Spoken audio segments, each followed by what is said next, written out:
अगर कोई भी गौ हत्या करेगा, चाहे वो दलित हो या क्षत्रिय हो या यादव हो या किसी भी समाज का कोई भी व्यक्ति हो, हम उसको बात से नहीं, हम उसको हमारे हाथ से समझाएंगे। बीफ खाए वो खाए, हाँ मैं खाता हूँ बीफ, क्या करते बताओ? मैं खाता हूँ, खाता रहूंगा। पहले भी कहा, फिर कह रहा हूं, मजे में कॉम्प्रोमाइज नहीं कर सकता।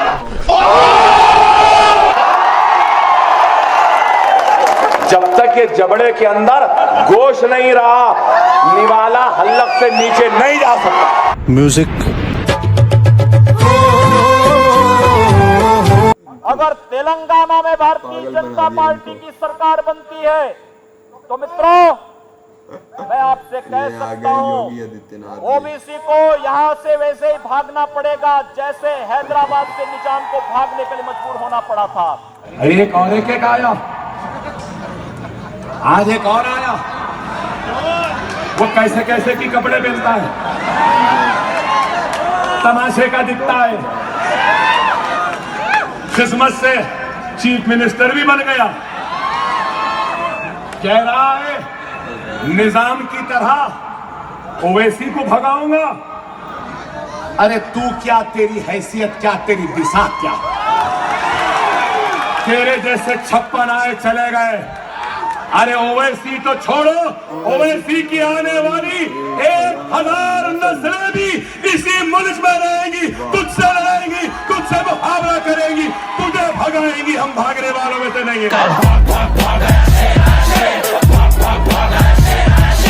खाली बकवा बकवा बकवा बकवा बकवा, कुछ काम ही नहीं है। क्या बताइए, ऐसा समझ रहे थे कि बस पानी उबालो, पत्ती डाल दो, चाय पिला दो। आज वजीर आजम हिंदुस्तान कहते हैं, मेरे दलित भाई को मारने से पहले मुझे गोली मार दो। वाह वाह वाह वाह वाह।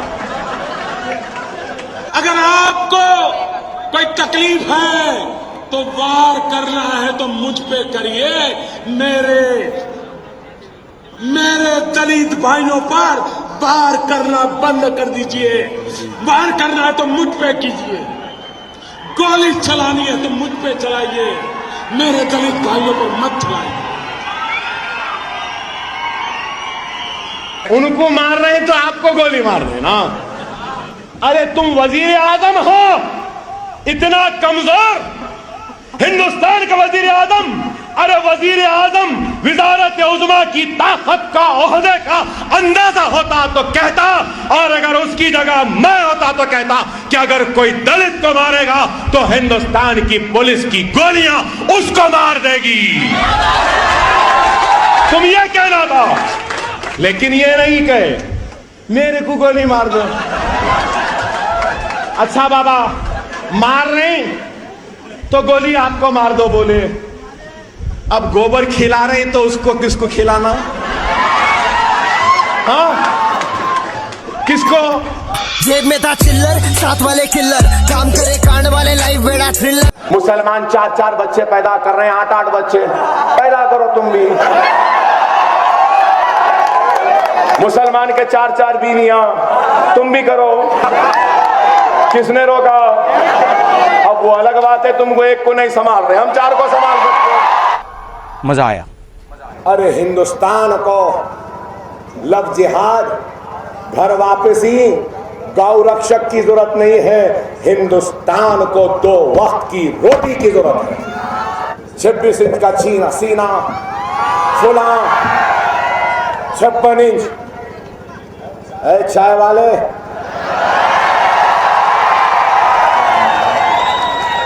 छप्पन इंच का सीना रखने से कुछ नहीं होता, 4 इंच का दिल रख ले तो वो मर्द कहलाता है। हाँ, आँख बंद, नाक बंद, खोटा खोटा बात बंद, बनना है तो बाप बंद। ये आरएसएस नहीं, ये क्लब ऑफ बैचलर्स है।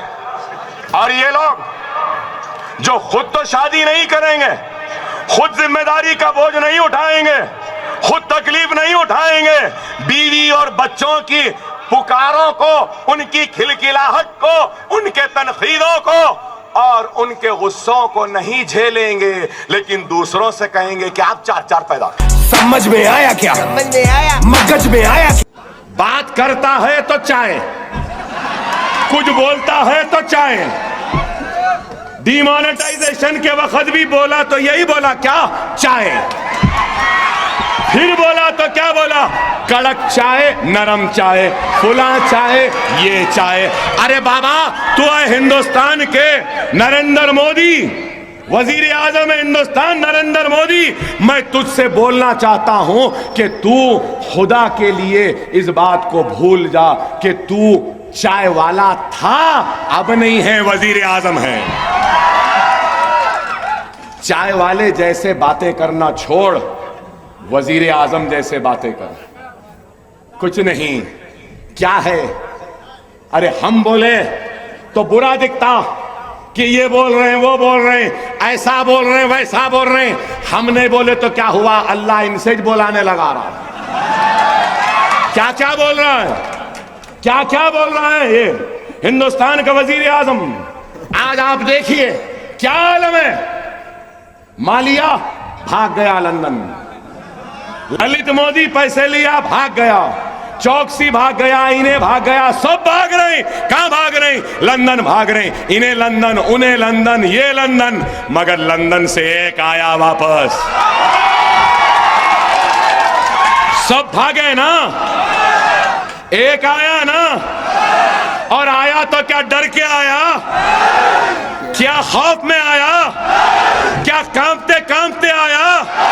अरे हंसते हंसते आया और आया और जेल में गया, 40 दिन रहा। अरे आज कहता हूं, मेरे हक के लिए, मेरे भाइयों की इज्जत के लिए, उनकी अजमत के लिए, उनके वक़ार के लिए, उनके हक के लिए अगर सूली पे भी लटकना पड़े तो अकबर ओवैसी लटक जाएगा, लेकिन तुम्हारे सामने झुकेगा नहीं।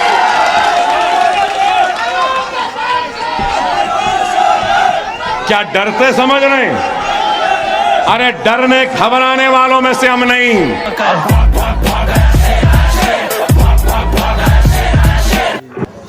मैंने त्याग दिया। किसको त्यागा भाई? बड़ा महल था तेरा, रोल्स रॉयस की गाड़ी थी, बच्चे थे, बीवी थी, कौड़ा रुपये था, क्या था? क्या त्याग दिए? एक बूढ़ी मां है, छोड़कर आ गए। अपनी निचली दर्जे की सियासत के लिए ज़ईफ मां को भी खतार में खड़ा दिया, बताने के लिए देखो मेरी मां खड़ी है। अफसोस, अगर उस मोदी की जगह मैं होता तो अपनी मां के लिए मैं खतार में खड़े होता और मां को अपना पैसा देता। गजब बेइज्जती है। कोई भी आरएसएस वाले, कोई भी हमारा बाल भी बिंगा नहीं करता।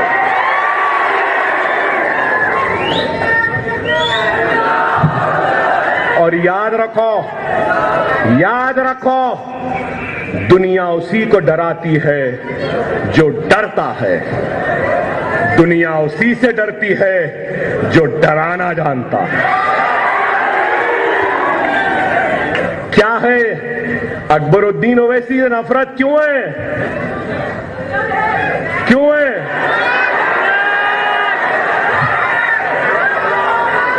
सौ सुनार की तो एक लोहार की।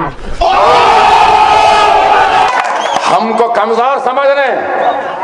अरे क्या है ये मुल्क का क्या हाल हो गया है? सबका साथ, सबका विकास। किसका साथ हुआ? किसका विकास हुआ? किसी का भी साथ नहीं हुआ। आरएसएस, विश्व हिंदू परिषद, बजरंग दल, इनका साथ हुआ। विकास किसका हुआ? किसी का नहीं, सिर्फ एक चाय वाले का विकास हुआ।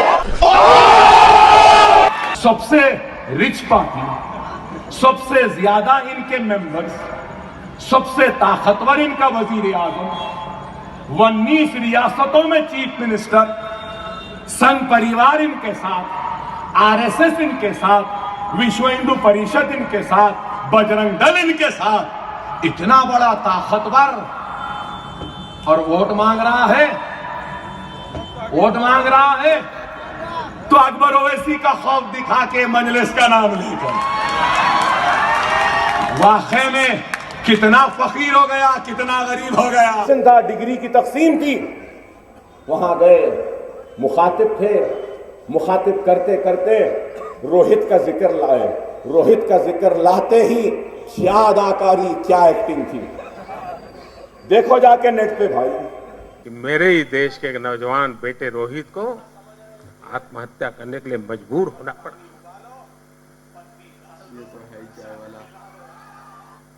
रोहित बोल के रुक गए 2 मिनट, फिर खामोश,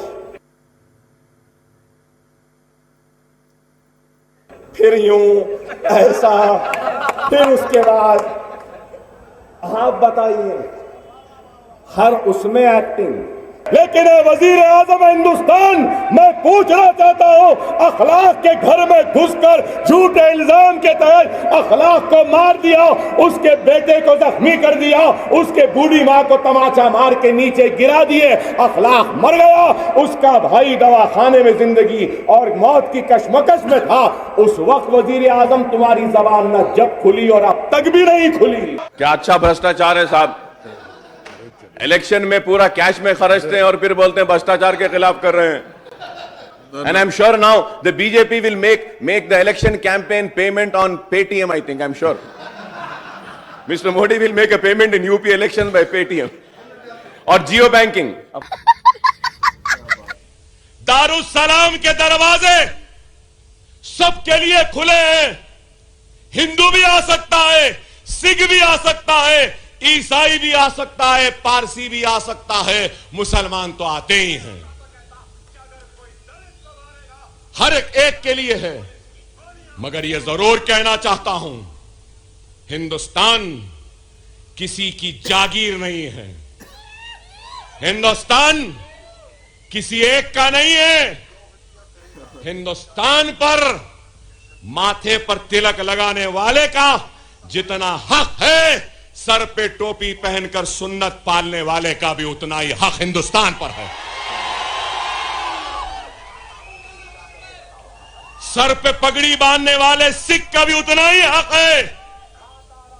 गले में सलीब पहनने वाले का भी उतना ही हक है इस मुल्क पर। यह मुल्क किसी एक का नहीं, यह मुल्क हिंदू का है, मुसलमान का है, सिख का है, ईसाई का है, पारसी का है, सबका है।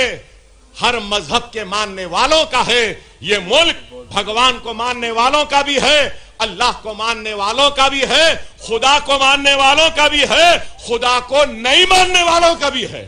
अरे हिंदुस्तान की पहचान हिंदुइज्म नहीं है, मुस्लिमिज्म नहीं है, सिखिज्म नहीं है, पारसीइज्म नहीं है, क्रिश्चियनिज्म नहीं है। हिंदुस्तान की पहचान हिंदुस्तान का सेक्युलरिज्म है। तो गाइस, ये थी आज की हमारी वीडियो। आप बताएं कि आपको ये वीडियो कैसी लगी और आपको इसमें कितना मज़ा आया। ये बात आप कमेंट सेक्शन में ज़रूर बताएं। ओके, वीडियो को लाइक और चैनल को सब्सक्राइब करना ना भूलें। इंशाल्लाह मिलते हैं नेक्स्ट वीडियो में। ओके, अल्लाह हाफिज़ गाइस, टेक केयर।